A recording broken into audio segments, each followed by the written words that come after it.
ஆண்டவராகிய இயேசு கிறிஸ்துவின் நாமத்தில் இந்த நாளிலே உங்கள் யாவரையும் சந்தித்து வாழ்த்துக்கள் கூறுகிறேன். இன்றைக்கு நாம் ஆண்டவராகிய இயேசு கிறிஸ்து 4000 பேருக்கு திருப்தியாக உணவு கொடுத்த அற்புதத்தை குறித்து நாம் தியானிக்க போகிறோம். இதை குறித்து மத்தேயு எழுதின நற்செய்தியின் புஸ்தகம் 15ஆம் அதிகாரம் 29ஆம் வசனத்திலிருந்து 38ஆம் வசனம் வரை இருக்கிற ஒரு வேத பகுதியிலும், மார்க் எழுதின நற்செய்தியின் புஸ்தகம் 9ஆம் அதிகாரம் 1லிருந்து 8 வசனங்களையும் நாம் வாசித்து பார்க்கும்போது இந்த நிகழ்ச்சியை அருமையாக சுவிசேஷகர்கள் மத்தேயும் மார்க்கும் எழுதி வைத்திருக்கிறார்கள். இதை குறித்து நாம் பார்க்கும்போது பாருங்கள், ஆண்டவராக இயேசு கிறிஸ்துவனிடத்தில் தேவையான பல பேர் வந்தார்களாம். ஏராளமான பேர். யாரையும் சந்திக்காமல் அவர் போய் ஒரு மலை மேலே உட்காந்து பார்க்குறாரு. ஆனாலும் கூட எல்லாரும் அவரை தேடி வந்துட்டாங்க. வந்ததெல்லாம் யார் தெரியுமா?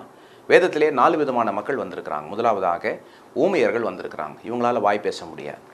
இரண்டாவதாக ஊனர், அங்கவீனமுடையவர்கள், ஏதோ ஒரு குறை, சரீர குறை அவங்ககிட்ட இருக்குது. ஆகவே அப்படிப்பட்ட ஜனங்கள் வந்தார்கள். அடுத்ததாக குருடர், பார்க்க முடியாதவர்கள் அவரிடத்தில் வந்தார்கள். நாலாவதாக சப்பானிகள், இவர்கள் நடக்க முடியாமல் ஒரே இடத்துல கிடக்கிற ஒரு சூழ்நிலை.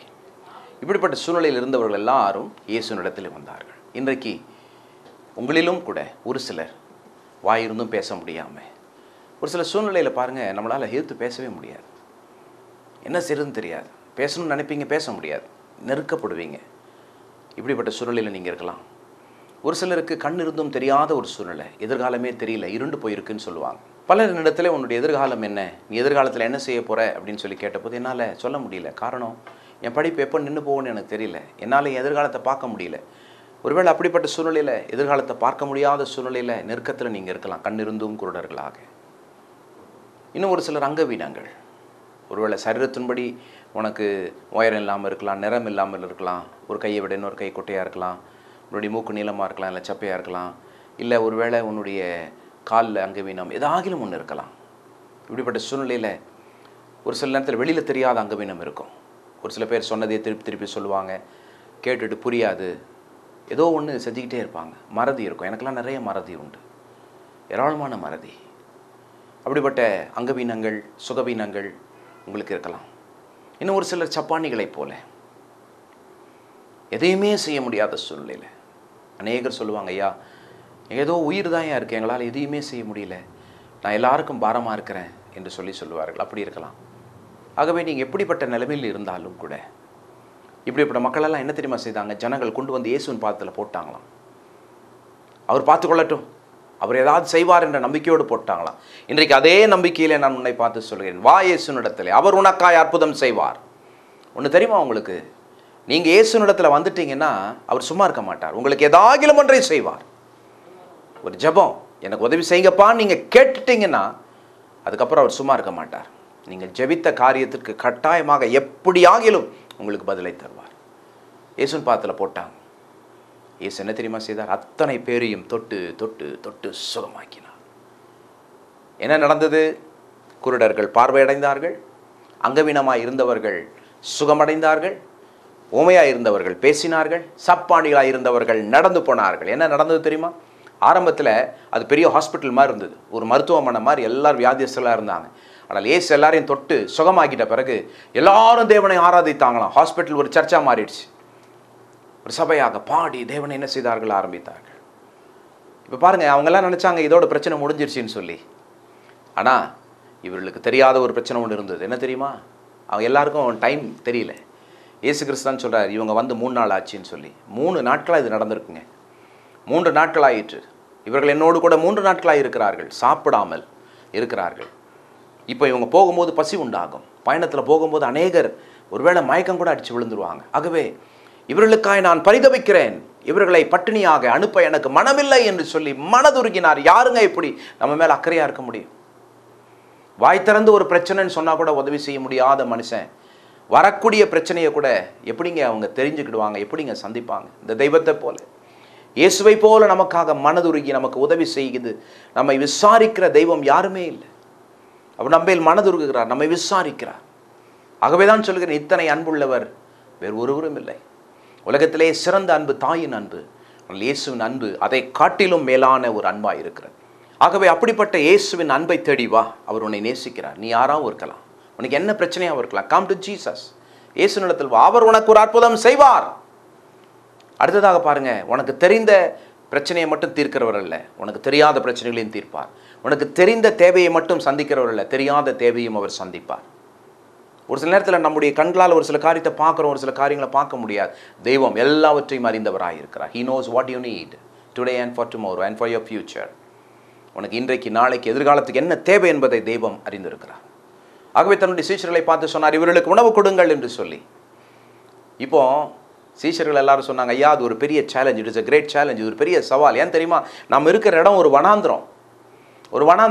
ஆகவே என்ன நடக்கும் தெரியுமா, முதலாவதாக இங்கே உணவு கிடைக்காது. there is no food available. உணவு கிடைக்காது. அப்படியே கஷ்டப்பட்டு எங்கேயாவது போய் உணவு வாங்கிட்டா கூட அந்த உணவு எல்லாருக்கும் திருப்திகரமாக கொடுக்கக்கூடிய அளவுக்கு இருக்காது. food is not available, neither can you satisfy the people. உணவும் இல்லை, ஜனங்களை திருப்திப்படுத்தவும் முடியாது. இது ஒரு சவால். இயேசு அதை பற்றியெல்லாம் கவலைப்படவே இல்லை. எத்தனை சவால்கள் இருக்கட்டும், எத்தனை முற்றுப்புள்ளிகள் வரட்டும், அத்தனையும் கமாவாக மாற்றுவார். He will turn every full stop into a comma. எல்லா முற்றுப்புள்ளிகளையும் ஒரு தொடர்குறியாக இயேசு மாற்றுவார். வாழ்க்கையில் சவால்கள் இருக்கா, இது முடியல, அது முடியல, அவங்க முடியாதுன்னு சொல்லிட்டாங்க, இவங்க முடியாதுன்னு சொல்லிட்டாங்க, எந்திரிச்சு போயிட்டாங்க, இது ஸ்டாப் ஆயிடுச்சு, இது ஸ்டக் ஆயிடுச்சு, அவங்க நின்று போச்சு, கிடப்பில் போட்டாங்க. கவலையப்படாதீங்க, இயேசு கிறிஸ்து எல்லாவற்றுக்கும் ஆரம்பமாக இருக்கிறார். எல்லாவற்றையும் புதுப்பிக்கிறவர், எல்லாவற்றையும் அவர் திறக்கிறவராக இருக்கிறார். அடைத்த வாசல்களை திறப்பார். உனக்காக எதையும் செய்வார். உனக்காக பாதாளத்தை திறந்து உள்ளே போய் பிசாசை நொறுக்கி எடுத்து வந்து உனக்காக பரலோகத்தை திறந்த தேவன் உனக்காக எதையும் செய்வார். தன் ஜீவனையை கொடுத்தவர் உனக்காக எதையும் செய்வார். அடிக்கடி சொல்லாத, இயேசு எனக்காய் ஜீவனை தந்தார், எனக்காக என்ன அற்புதம் செய்ய மாட்டார், எல்லாம் செய்வார். கேட்டார், உங்கள் கையில் என்னப்பா இருக்குது, அதை முதல்ல சொல்லுங்கள். இவங்கெல்லாம் சொன்னாங்க, ஆண்டவரே 7 அப்பங்கள் இருக்குது, சில சிறிய மீன்கள் இருக்கிறது என்று சொல்லி சொன்னாங்க. அதை பற்றியும் அவர் கவலைப்படலை. ஏன்னா தேவையை விட கையில் இருக்கிறது மிக மிக குறைவு. அதை பற்றி கவலைப்படவே இல்லை. கொண்டாங்க என்னார், கொண்டாந்த போது கையில் எடுத்தார். இன்றைக்கு அதுதான் ரகசியம்.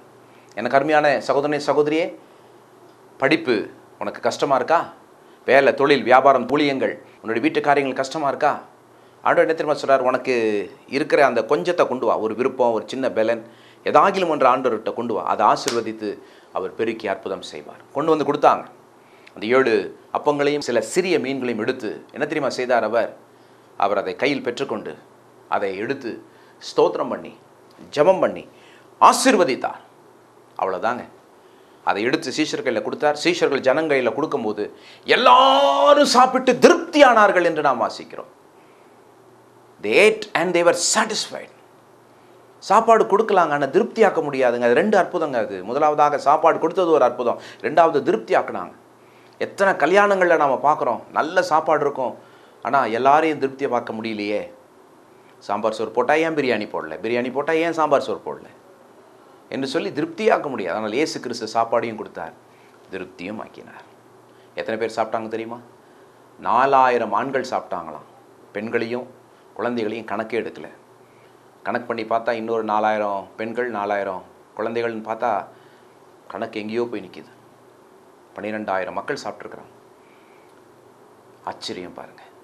ஆண்டவராகிய இயேசு கிறிஸ்து சரீரங்களை மட்டுமல்ல, ஆண்டவர் அவருடைய பசியையும் நீக்கி அவர்களை திருப்தியாக்கினார். இன்றைக்கு நீ ஆண்டவரிடத்தில் வரும்போது இன்றைய தேவை மட்டுமல்ல, உன் எதிர்கால தேவையும் சந்திக்க அவர் வல்லவராக இருக்கிறார். இதுதான் அற்புதம், இயேசு செய்கிற அற்புதம்.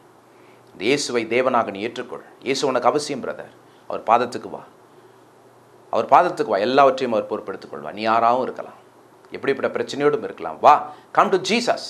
He will heal you. He will do a miracle for you. உனக்கு ஒரு அற்புதம் செய்வார். இப்போது நான் உனக்காக ஜெபிக்க போகிறேன். உன் அற்புதம் இப்போது நடக்க போகிறது.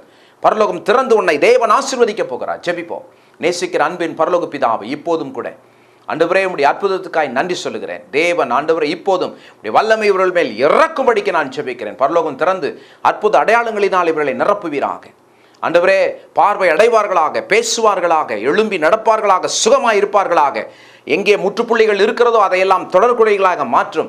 வீடு, ஆண்டவருடைய படிப்பு, தொழில், வியாபாரங்கள், ஊழியங்கள் எல்லாவற்றையும் தெய்வம் நீர் ஆசீர்வதியும் என்று சொல்லி உம்முடைய ஊழியக்காரனாகிய நான் இவளை பிதா குமாரன் பரிசுத்தன் பெயராலே ஆசீர்வதிக்கிறேன்.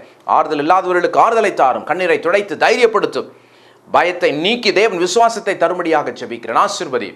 இவர்கள் கால் மிதிக்கிற இடங்கள், கை வைக்கிற காரியங்கள் ஆசீர்வதிக்கப்படுவதாக.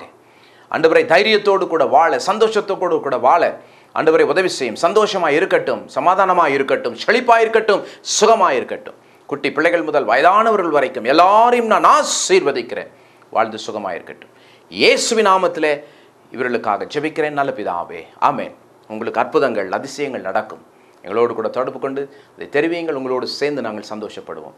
எங்களுடைய விலாசத்தில் எங்களுடைய தொலைபேசியில் தொடர்பு கொண்டு உங்களுடைய ஜெபங்களுக்காக, உங்களுடைய ஆலோசனைகளுக்காக எங்களிடத்திலே உதவிகளை பெறலாம். கர்த்தர் உங்களை